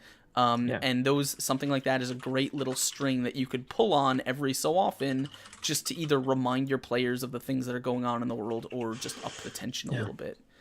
Go for it. I also want to say shout out to you, Kabbalak, for you're a first time DM and you're stretching your muscles here and trying something out and being definitely. I'm gonna try giving my players some cool items. Awesome. Good for you. Think of the cool thing and do the cool thing in your game. So that's awesome. Right. DMing is good job. 90% bullshit and 10% knowing the rules enough to be able to run the game. Yep. Yeah, I think the way we all kind of work is you opt for the cool thing and then you worry about fixing it all later. Yeah, absolutely. You fix it in post. Yeah, that's a problem for future aspects. That's right. Oh man. Silthulu says I have a similar question about some tiny extra abilities that I'm giving my players who choose to be townspeople rather than sellswords from the choices I gave them from character creation. I thought there was a question in there, but yeah. I mean, if you have a question, feel free to let us know. Like, what about giving your players extra abilities? Are you not sure about, or would you like to discuss? I think that's something that it goes back to the 90% bullshit. Like this whole cooking challenge thing that we did on Sunday night. I'm toying with the idea of hey, take a cooking skill. There's no cooking skill in D&D. It's not there. Take it and I'll give you your character random buffs if you cook a good meal from the monsters that you've killed. Yeah. You could totally make up shit on the spot and worry about it later. That's right. A lot of it. Yeah, it's a cooking tools test, right? Mm-hmm. Thieves have thieves tools. There's no pick lock test. It's cooking tools. Cool, done. The game gives you sort of that chassis to be like, hey, here's how we're handling this subset of things. You can do your own subset of things. I don't know. Who cares? It's fun. It's the Pirates of the Caribbean line. They're more like guidelines anyway. It's fine. Yeah, just play your game and have fun. Right. Yeah, I mean, honestly, that's kind of like one of the most common things. Is like, okay, what your profession is cook. What profession would govern? What stat would govern cook? Intelligence, maybe. Yeah. Sure, why not? Roll me a cooking check. And what is that? I don't know. It's an intelligence-based skill that you can have proficiency in. Yeah, exactly. And you could have fun with this too. And this is where there's some variance in D&D that I'm kind of interested in. I'm not sure if I'm gonna do it yet or not. But like, you just instead you ask them, describe to me what you're doing when you're cooking. It's like, okay, yeah. So Charles totally starts slicing up the tomatoes, right? And like licks them, being like, this one's not good, and finds the other one and does this. And it's like, and then sniffs a lot and does it all by like the seat of their pants. It's like, oh, that sounds like wisdom. You're just like really just testing it out. So we're cooking with wisdom, right? Or it's like, no, like my grandmother's recipe for this tomato soup is the fucking best. I have it here, right here. It's on my character sheet. Grandmother's tomato soup recipe. Fucking like, oh, cool. Then roll intelligence, and you know what? With advantage, because you're cooking your favorite grandma's meal, and like, that's on the line right now. And like, cool. That makes perfect sense. And it draws in your character or whatever, or like get inspiration or use inspiration here and draw that out and be like, cool, right? And just interpret it. Those like sometimes when you're not sure and you're making a new thing off the fly, just ask how they're doing it, and then just interpret it that way. Right. Start with what's going on in the scene, and then just kind of like boil that down until it comes into some kind of mechanical focus. So that actually sounds a lot like Open Legend, the way Open Legend plays with abilities, in the sense that like it's got its might. I don't remember off the top of my head. Let me check. Hero, monster. On the top of the skill, the attributes, it's got agility, fortitude, might, and those are kind of blocked out. Agilities for like dodging attacks, moving with stealth, performing acrobatics, those kind of things. Fortitude is your wearing armor, resist poison, shrugging off pain, etc. And might is anything that requires strength or physical ability. Then you got your mental skills, and then your like basic, but none of those define specifically what you do. They just define like what the ability might govern. And so, for example, if a player creates a character, if they want to spend all their points in, I don't know, alteration, which is changing shapes, alter molecular structures, transmute materials, etc. If they wanted to attack, or if they wanted to scale a building, or if they wanted to cook food with their alteration skill, they would roll the check, you'd set the DC, and then you would say, okay, how are you using your skill to do this? You tell me how does that work, right? What does that look like? You pick the skill, like, but I don't know. Like I'm not telling you what skill this would be. I'm saying you decide which skill you want to use, probably the one you have proficiency in, and then your challenge is to tell me how this works, right? Right. And if we can make it, we can kind of establish the fiction, then we'll do it. If you can, for me as a GM, I go by two major questions, right? What are you trying to accomplish here? Like basically being like, I want to fast talk this guard so we can get into the court, or like I want to prepare a meal that will knock the socks off the judge, right? And it's like, cool, okay, now that's question one. What does that look like? Right. And then you describe that, right? Because often I may not know what the test they want to make, right? And so you just listen to them, and they describe something, and then maybe at the end of that you say, and I'm really hoping that's cooking, right? Or I hope, can I do acrobatics for that? Does that, because like I'm trying to describe something that's acrobatic, right? And you're like, and part of you being a player is not trying to weasel out of something, right? It's like, no, you're describing what your character is doing, and it's acrobatics. There's no way it's fucking strength, right, or something like that, right? Yeah. Or athletics. It's absolutely acrobatics here. You're being adept and being like, so don't weasel, and it's fine, right? And it's not just the GM to call you on that. For me, I think it's the whole group to just be like, dude, come on, like stop trying to like, like like you're funny. It was funny the first 3 times, but like, come on, dude, it's Dex, like your character's doing this thing. You're slicing up fine vegetables, right? Like you're not gonna get julienne carrots with a butcher's knife, right? You're not turning them into a puree. Yeah, exactly. Right. If you're making mashed potatoes, roll strength, right? But like if you're exact stuff like that, right? But that gives you as a player to be smart and fun and be like, oh shit, I'm on the prep part of this game. We got potatoes though, right? Cool. I'm gonna mash the potatoes, and that's got to be strength, right? Like I'm just gonna be like as a barbarian. It's like, cool, I helped contribute the team because I thought about it. I think what my character would be good at, and I did this thing, and I did the cool thing, and made my character good. And all of us, and you didn't have any rules for that. All you did was let the player try to solve that stuff for you, right? Yeah. So a lot of it is just what does success look like? I want to help my group, and I want to help with the cooking part of this challenge. And then it's like, okay, well, what are you doing? It's like, okay, well, what I'm doing is, well, if I'm going to help somebody, then I got to probably get prep. And if I want to prep, I probably want to use strength. So like, oh, I got it. So there's potatoes, right? And like, I'm gonna mash them around, and so like, Grog hates potatoes, and I'm gonna rage and do this thing, right? And like, all of a sudden, like, that's a way to think about out loud what your character is doing. And honestly, there's some times when you'd be like, I don't know, guys, I really want to help, but like, I'm kind of struggling. I'm scratching my chin here about how to help. I'm thinking about maybe like, my character would love to help you, but I don't know what that looks like. Can someone help me?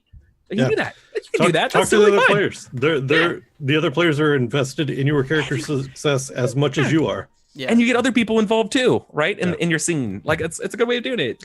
It's great. Can't lose. Silthulu says, talking about the giving characters abilities before, says, I'm giving my druid the ability to make really weak healing salves once per long rest. The barbarian smith the ability to sharpen weapons for some extra damage for 24 hours. Can't think of anything for the senile wizard and derpy fighter. Any thoughts? Well, if they're just small, are they small, dumb abilities that are designed to scale up, or are they designed to just sort of be forgotten as the characters level up? Give your, I don't know, man, give your wizard the ability to, like, I mean, you could give the wizard the ability to prepare a simple spell scroll, like he could give a spell to someone else in the party. You know, probably nothing huge, but like once per day he could just make a free spell scroll that he, like, of his spell slots that he could give to someone else. Give him the gnome. Sorry, I cut you off. I'm really sorry go for it. about Go for it. You can possibly give him the base gnome ability, the one that lets him create a little trinket for an hour or whatever. You know how to do that. You're an old ass wizard, and like, you spent some time doing that, and all of a sudden you can't help it. It's just something your character can do. You make fidget spinners. Yeah, you make exactly, right, or something like self-spinning fidget spinners or something like that, right? Like, I don't know, like, yeah, you have some kind of cool ability. Steal from another race or something like that. That sounds cool. That seems appropriate, right? Right. Or like, give them part of a feat that you think sounds interesting, right? Or even go through the monster manual and look for inspiration on, hey, this monster has this ability. It'd be really neat to give this wizard a wand of entangling roots that he can use once a day. If your fighter illusion magic smells like something. I don't know. Your character knows that. If your fighter's kind of an idiot, you could let him throw it, like, once per fight, throw himself in front of a hit that would target someone else, right? Take the damage for someone else because he's dumb. Yeah. I don't like. I have no idea. That's a feat, I think you can use. But you can deflect a blow. But yeah. Right. Trips and falls and takes that hit for somebody.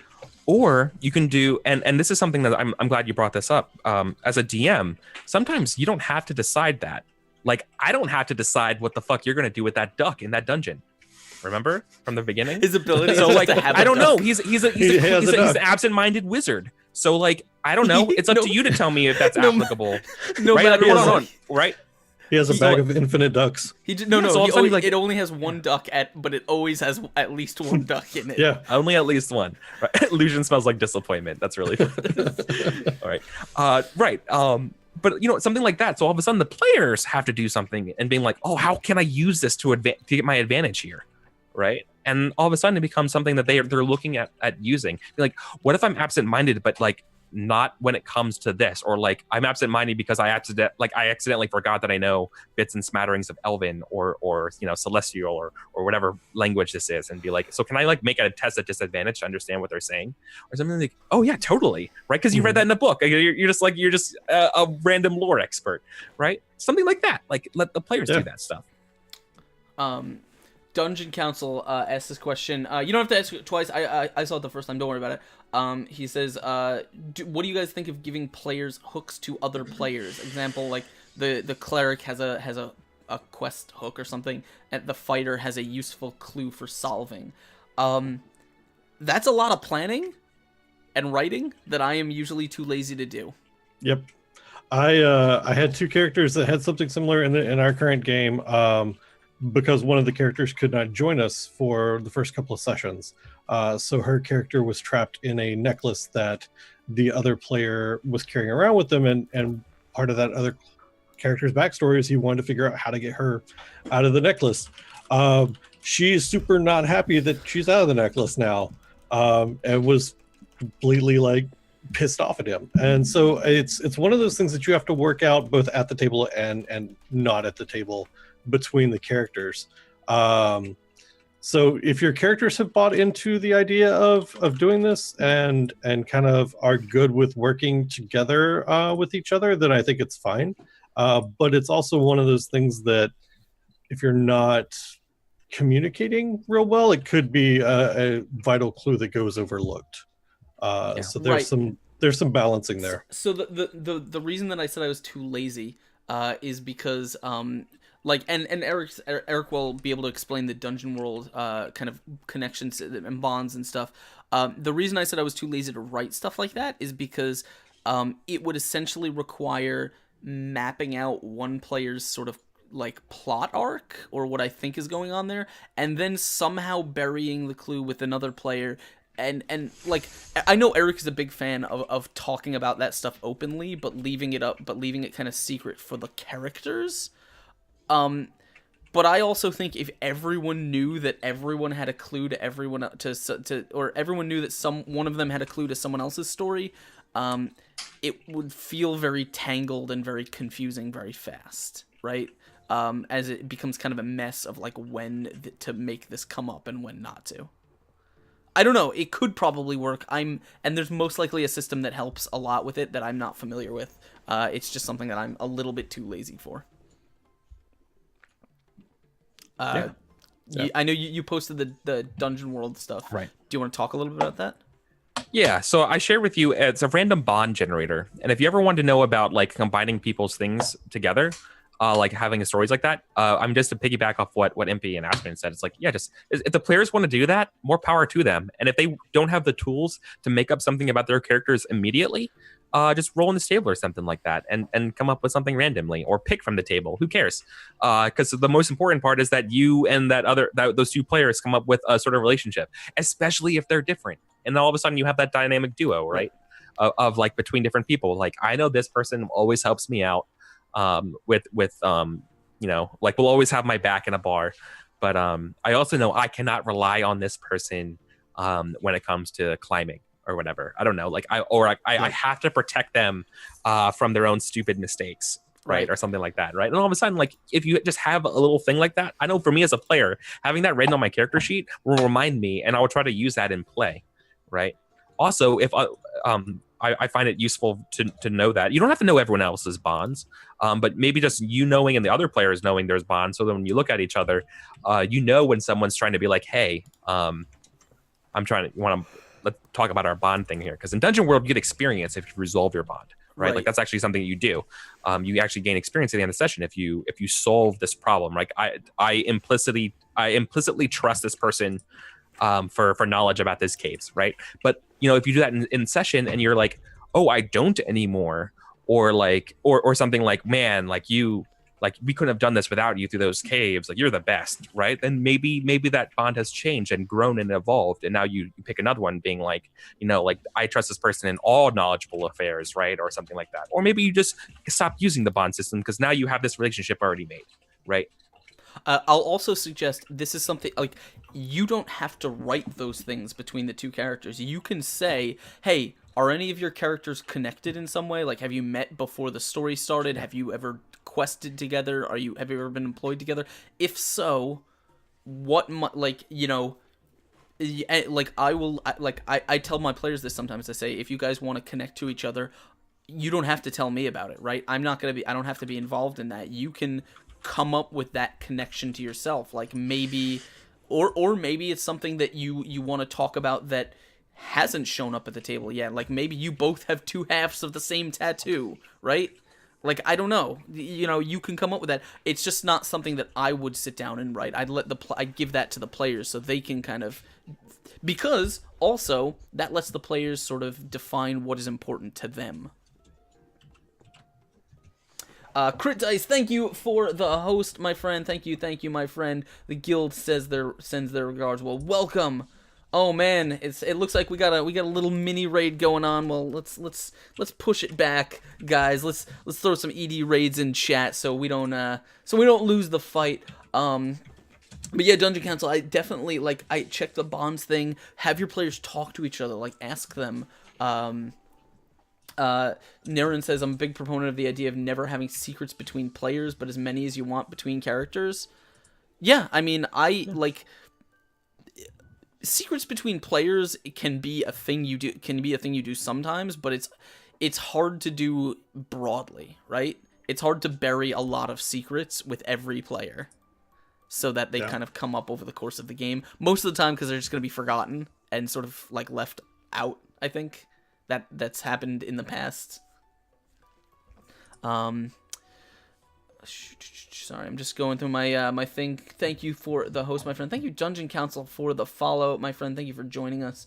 Okay, so I dropped this message to my my guys, but we're coming up on the 6 o'clock hour, and I think we're gonna have to start wrapping things up here. Unfortunately, we've done the 2 hours of the show. We can't go on forever. Thank you guys for joining us. Don't go away though. We got some stuff to talk about in just a second, but I want to give a huge shout out to everyone in chat. Thank you guys for hanging out. Thank you for all the questions and the topics for us. Thank you for being so engaged, and thank you to my panel, Eric and Impius, for hanging out with me. Before we bounce out of here, do you want to give yourselves a little shout out? Tell people who you are and where they can find more of you on the internet and what they can expect if they look there. Sure. I guess I'll go first again. Yeah, go for it. I'm Impius. I run Dungeons and Distractions here on Twitch. We currently have 3 shows a week. Our Sunday night show is Blood Moon Adventures, which is our Tomb of Annihilation show. Tuesday nights, we have a show called Gibbering Mouthers, which is our 5th edition kind of planar jumping, whatever the fuck they managed to get into and blow themselves up with show. And then our Wednesday night show is RPG Mixtape, where we have a new guest star and try out a new game system for a month and see how we like it. This month, we are going to check out Shadowrun. So I'm really looking forward to that. That's one of my favorite settings. So I'm super excited. We also have a new show in the works for sometime early next year. So awesome, man. Well, guys, make sure you go check out Dungeons and Distractions. Give them a follow, show them some love, and thank Imp for hanging out here today. Of course. What about you, Eric? Yeah, hey everybody, I'm Eric Vulgaris on everything. Hey, I just said hi in chat. So I also do a lot of role-playing. I do a lot of old-school role-playing stuff. I'm focusing right now on a little bit of those older systems that are out there. But I'm also looking to get into doing some more D&D and things like that. I know I have a weird approach to a lot of stuff, so thanks for listening to my ramblings and things like that. So it's cool. Thanks a lot. You guys were great. Obviously, Impy and Askren. I like you guys a lot, so it's great hanging out with you today and this Sunday afternoon. Well, guys, thank you so much, and make sure you go check out Eric Vulgaris' channel right there in chat. Give him a follow. Thank him for being here. Lots of awesome content and great people over there, as always. And thank you guys. If this is your first time, I saw a lot of people in chat saying that this was their first time on the channel. Welcome, guys, to Exploding Dice. This is hopefully your new stop for Dungeons and Dragons and other role-playing content on the internet. My name is Asker, and I'm the host and dungeon master in residence here. And if you are curious as to what other kinds of content you can find on this channel, well, let me tell you a little bit about that. First and foremost, thank you for the shout-outs and the Discord's links, Shadzar. First and foremost, we do every Tuesday, we have a talk show called Fuzzy Dice, where I hang out with nerd celebrities and content creators and the best people in the RPG world that you want to hear from. And we do pretty much this. We hang out and we talk about D&D stuff and Dungeon Master stuff and answer live questions. I hung out with JP McDaniels very recently. The show actually is going on hiatus in the month of December, and I'll tell you about why in just a second. But of course, Wednesday we have our D&D whimsical fantasy adventure called The Daubers. And it is just hilarious. It is a ton of fun. I'm a player in that. I play a rat named Fern, who's dirty and smelly and He's just kind of out of place. And it is a ton of fun. It's like a little like family-friendly adventure. It's run by Daryl Splattered Inc., who I believe was drawing on stream some stuff just recently. He does all the art for that show, and it is fantastic. Thursday, we just kicked off the Razor Coast, which is our brand new pirate-themed D&D adventures, an all-female pirate cast, which you guys can check out the VOD of. It was hilarious. If you like to see women and a lot of lewd humor, then you will love that show. Because that is 100% of what it is. It's like innuendo the show. Friday we're usually off, except for these Fridays, the ones in December. We are doing our charity games. The first one is kicking off this week on the 8th. And we're going to be raising money all of December for St. Jude. There's all kinds of amazing streamers and content creators and Hollywood folks and other great companies involved. There's going to be tons of prizes. We're raising money for kids, and hopefully you guys will check it out. It's going to be one of the most hype events that we've done on this channel. So I hope to see everyone there. Saturdays, of course, we have Writhing Moon, our open legend horror campaign, which is just as gory and violent and horrid as you could ever possibly want. And then Sundays, we do this show, and then at 10 p.m. we're back for Mouse Guard: The Dark Spring, which is a goddamn blast. So thank you guys for joining us. I hope you will check out all of that content. We are going to, we're going to do the thing as we get out of here. First of all, the Discord link is in chat. Make sure you check out the Bomb Squad Discord. And if you enjoyed the show and you want to support the channel and help more content be created, you can either hit that subscribe link or check out the Patreon. When we hit 10 patrons on Patreon, we are going to be opening up patron and sub-only DM hangouts, where you guys can hang out with me, share your campaign stuff, get some feedback on it, and just, I don't know, just have a good time. So if you are enjoying it, please check out those two links and help us create more stuff. But let's go past the love on. Let's host someone. Why is my music off? There we go. I don't know why my music went off. Let's see who is online that we can drop a host on right this very moment. No, they're offline. Who's playing in the RPG community? Let's see who's playing in the RPG world. I don't know who that is. I don't know. Why don't we go say hello to our friends? Yeah, let's go say hello to our friends over at Divi, the Loots. They are playing some D&D right now, and I figure it might be fun to drop some support on them. Nope, that's a past broadcast. Rip indeed. Then fuck it. We're gonna go hang out with Madame Gandalf because she's awesome, and you guys deserve it. Here's the thing! Exclamation point raid. Go check out Madame Gandalf. Here's the raid command in chat. Telewin, thank you for following. Welcome to the madness, my friend. We're just getting out of here. We're just dropping a raid on Madame Gandalf. So all you gotta do, guys, is copy that stuff and paste it in when we give a host on her. Which is coming in just a second. Is my fire alarm going off? No, that's fine. Sorry. Oh, okay. Is it really? It sounded like my teapot alarm. I was kind of concerned. I'm like, is that me? No, that was me. I'm sorry, guys. I've been trying to mute my mic. Yeah, it's fine. It's fine. Don't worry about it. All right, let's go. We're gonna go pass the love on to Madame Gandalf. Thank you guys for joining us. Thank you for being here. We will see you at 10 o'clock for Mouse Guard. As always, thank you for watching. And don't let Dice Lulu get his tentacles on you, because he gets very handsy when he does. We'll see you next time, guys. Take care, everyone. Bye-bye.